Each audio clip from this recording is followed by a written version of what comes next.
São Mateus, capítulo 20, diz assim: porque o reino dos céus é semelhante a um homem, pai de família, que saiu de madrugada a assalariar trabalhadores para a sua vinha.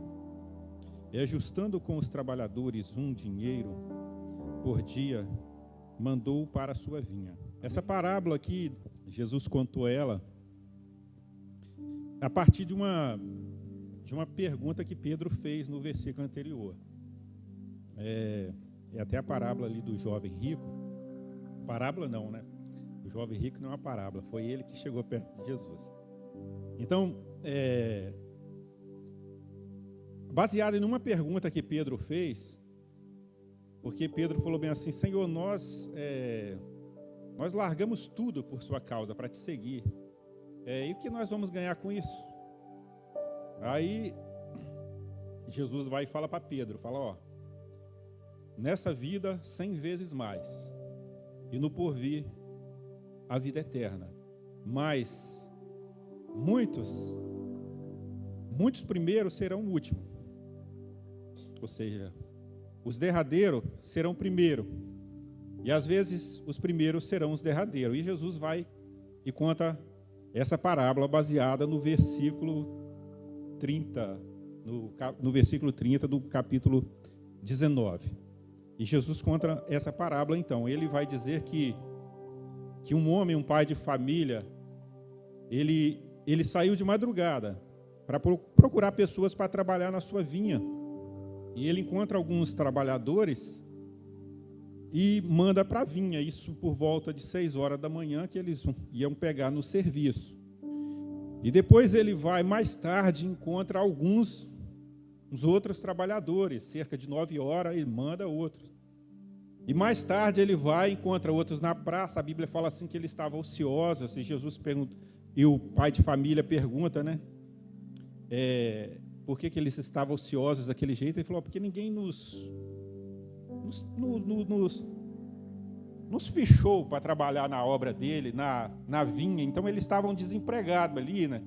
Pensando no pão de cada dia. E esse pai de família vai e fala assim: ó, vai trabalhar na minha vinha que eu vou pagar aquilo que é justo. Vocês notam que no primeiro ele vai e combina um dinheiro, que era um denário, que era um salário, né, de um trabalhador no primeiro século. Então, o pai de família, ele combina com os primeiros trabalhadores um denário. E já com os outros, eles que vão pegar no serviço mais tarde, o homem vai falar bem assim: eu vou pagar aquilo que é justo. Por fim, teve trabalhador que trabalhou 1 hora por dia. Os últimos que pregaram trabalharam 1 hora por dia. E na hora de fazer o pagamento, a Bíblia fala que o pai de família, aquele homem, chama o mordomo dele e fala assim: acerta com os trabalhadores. Mas começa a pagar de trás para frente. E ele começou a fazer o pagamento, e ele deu 1 denário para aqueles que pegou por último, na última hora.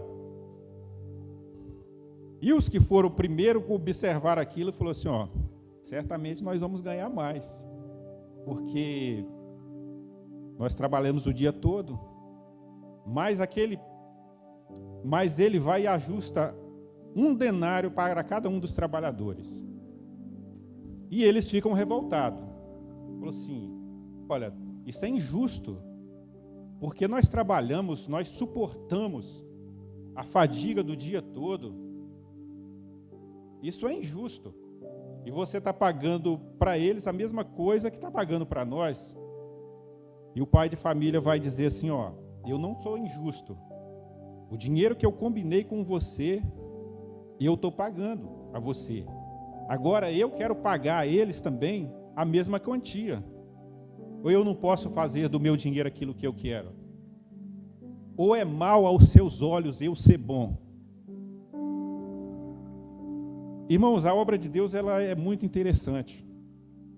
A obra de Deus, ela não é como uma obra, como uma empresa aí do mundo, do nosso dia a dia. E isso você vê que causa um incômodo. E quem incomodou foi os próprios trabalhadores, que representam nós na igreja. Porque tem gente que pensa que a igreja é uma empresa. Quanto mais tempo de casa, ele vai ser galardoado. E o reino de Deus não funciona assim. Não é problema nenhum você esperar receber galardão do Senhor, porque a Bíblia diz que é necessário que aquele que aproximar do Senhor creia que Ele existe e é galardoador daqueles que o buscam. Não tem problema nenhum. Agora, o problema é como você começa a servir por interesse. E no reino de Deus não cabe isso. E vocês notem que essas pessoas aqui que representam os religiosos da igreja, você vê que eles agem como um juiz. Ele quer determinar o Senhor a dar aquilo que é da vontade deles. Eles começam a achar que as pessoas merecem aquilo que eles pensam. E o reino de Deus não é dessa forma. Então você vê que Deus, Ele nos trata igual. Ele nos trata igual, a recompensa é igual. Todos nós recebemos igual. Então, essas pessoas aqui, elas fazem um pré-julgamento, achando que quantos não passaram por isso? Quantas pessoas estão desviadas, afastaram da igreja por causa disso?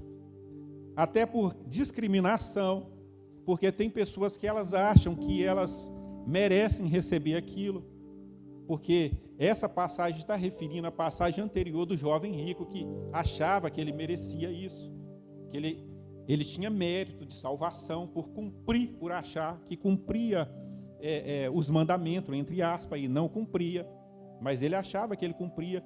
Então, essas pessoas, então, elas achavam que aquele pai de família estava sendo injusto ao distribuir o dinheiro dele de igual forma. Então, você vê que Deus, Ele nos trata no mesmo patamar. Você vê que Deus, no Salmo 103, o versículo eu esqueci agora, mas lá diz assim que assim como o Senhor se compadece de um filho, o Senhor se compadece de nós. Então você vê que Deus, Ele nos trata como filho. Esses trabalhadores aqui são tratados como filho. E às vezes a própria dificuldade do pré-julgamento vem de pessoas muito próximas de nós, que são religiosos e faz um pré-julgamento e acha que você não merece. Às vezes você recebe uma bênção de Deus grande e a pessoa acha que você não merece aquilo. Eu estou mais tempo, eu estou mais tempo na presença do Senhor, eu acho que eu merecia isso mais. E o reino de Deus não é desta forma. Então você vê a bondade, o louvor falou muito da bondade de Deus, da misericórdia, da graça, do favor imerecido. Eles mereciam? Talvez não merecia. Eu trabalhei a minha vida toda ganhando por hora. Então você vê que o salário é igual, a recompensa é igual para todos que servem a Ele, aqueles que estão dispostos a servir a Ele. Então você nota que o Senhor, Ele se compadece de nós, Ele nos trata como filho. Então as próprias dificuldades, às vezes, de pessoas próximas. Então nós temos que vigiar isso, vigiarmos a nossa maneira de tratar os irmãos, né? Não achar que somos melhores, merecedores de tal coisa, e os nossos irmãos não são, porque Deus não é dessa forma. Então os discípulos fazem essa pergunta para Jesus. Os discípulos, foi Pedro que fez a pergunta para Jesus. E Jesus vai contar essa parábola. Então você vê que o amor de Deus para conosco é como se de um pai. Você nota aqui também a parábola dos dois jovens, do pai que tinha os dois filhos, do filho pródigo. Você nota que também o filho mais velho, ele fica magoado com o pai. Por quê? Eu não sei quem era mais desviado, se era o filho mais novo, o pródigo, ou aquele que estava dentro de casa, que permaneceu de casa, porque ele era interesseiro. Ele servia o pai dele mais com interesse, porque ele joga no rosto de Jesus, do Senhor, né, que representa Jesus. Ele diz assim: ó, todavia eu sempre estive com o Senhor aqui, eu nunca te abandonei. Agora esse teu filho gastou com as meretrizes, gastou tudo o que tinha, e o Senhor ainda dá uma festa para ele, para receber ele.